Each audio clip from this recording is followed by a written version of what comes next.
Back on the Charles River with Dave Presky, Bill Spaulding. Glad to be with you. We move to the varsity 4A race on the women's side with Radcliffe, Princeton, and Cornell. Princeton has won both first varsity and second varsity. I'll give you the lineups for varsity 4, starting with Radcliffe. Katie Felsheim is the coxswain. Elizabeth Rowe is the stroke. In seat 3, it's Stephanie Ebley. Seat 2, it's Haley Novus. And seat 1 is Mirabelle Levine.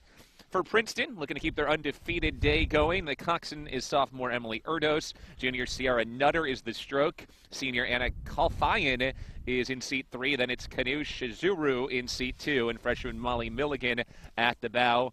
And rounding out the lineups, we'll look at the Cornell Big Red, who are looking to finish in second or first for the first time today. Cornell's lineup at varsity 4A is junior Denise DeJesus of the coxswain. Sophomore Brianna Arrington is the stroke. Freshman Isabel Wolfe is in seat 3. Caroline Ressler is in seat 2. And senior Megan Perez is the bow. They are off. We think they're off. We believe. Yeah. Yep, looks like they are. I'm not sure if they did a floating start here. I'm not. You're right. They may be just getting out to do a floating start because the oars are not moving at rapid speed here. No. Yeah, referee still has the megaphone out, so he's lining them up, but they're going for a floating start instead of using the stake boats. They cut down on the course. It looks like they're starting a little further. It looks like a 1500-ish. Yep, going 1500 in these conditions. Ish, maybe a little longer. In fact, I think they're lined up even with the white line for the 1500. And now here they go. These are really tough conditions for a varsity 4 boat rowing in 4s in these types of waves and wind. Oof. Not fun. Radcliffe at the bottom of your picture, then it's Princeton in the orange in the middle and Cornell in the red at the top. You could see some pretty dramatic margins in the 4s here. Shortening the course will help, but you know, quality of the rowing is even more important in the smaller boats, and with the conditions, you know, that can be pretty impactful. Is there any real difference, other than the fact that obviously there's 4 instead of 8, to your actual rowing technique when you're rowing in the 4s? Or you keeping things the same technique, same style as you would in a varsity 8 boat? Yeah, style and technique. I mean, you got to be, fundamentally the boats go slower, so it's harder to set them. So you have to be even more cautious about how you row. But your technique and approach shouldn't change. Just, you know, being a little more cautious and sensitive to the boat is probably how you'd approach it. Princeton has the lead early. It's pretty close between Radcliffe and Cornell for second. Yeah, you can see no matter the crew, they're all throwing off a little bit of a wave. It's in the headwind with the waves. This is just not fun.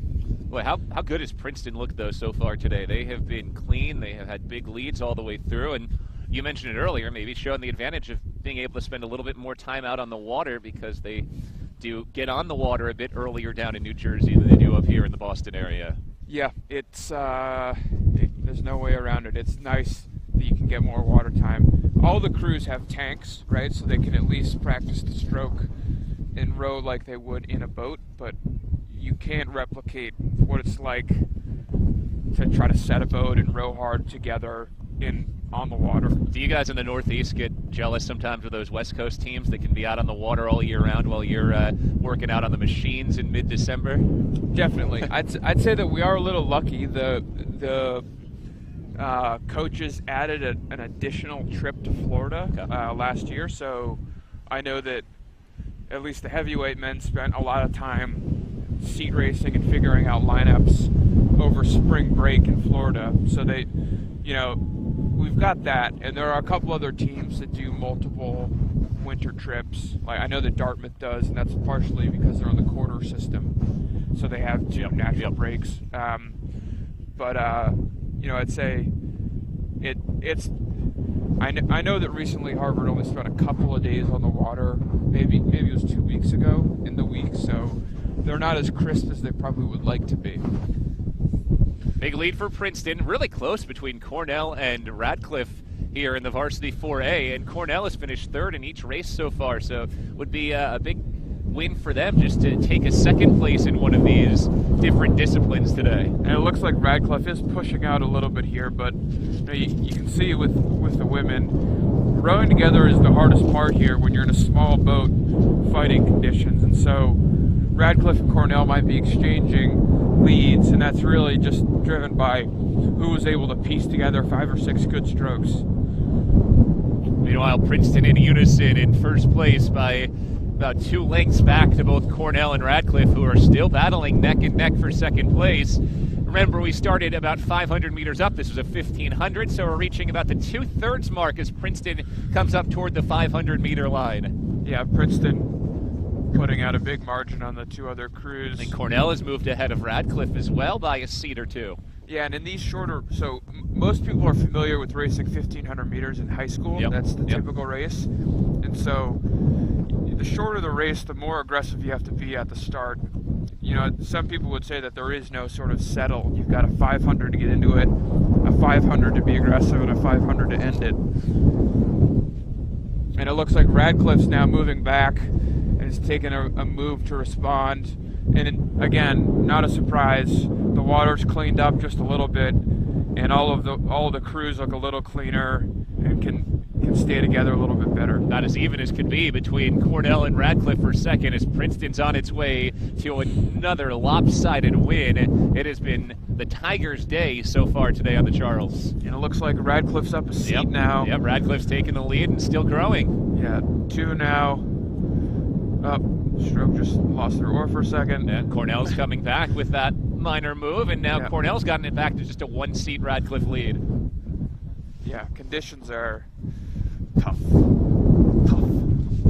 Looks like we're all square again between Cornell and Radcliffe as Princeton finishes off its final couple hundred meters before the flag. Yeah, real knuckle duster here in this varsity 4. Love it.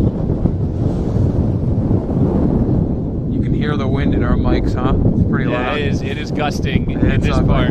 Early on in the day, the first couple races, 1Vs on the men's and the women's side, it was like this in the basin. Once he got here, the wind died down. It has flipped lately. Yeah. Radcliffe back in front by about a seat for second as Princeton looks well on his way to first. Maybe 2 seats? Looks like Radcliffe took another move. Maybe 3 now. Now Radcliffe trying to throw the gauntlet down to finish off this final couple hundred meters and maintain their streak of second place finishes today. Yeah, this, as we were talking about, this is very much survival mode, especially for the 4s where, you know, keeping the boat upright and straight is tough. Radcliffe, though, looks like they've got 4 seats now, pushing to open, so a really good last move. And this is where, if you're Radcliffe, you're a rower, you start to see that Cornell boat, the further and further you get ahead, it can give you that extra energy for these last few strokes.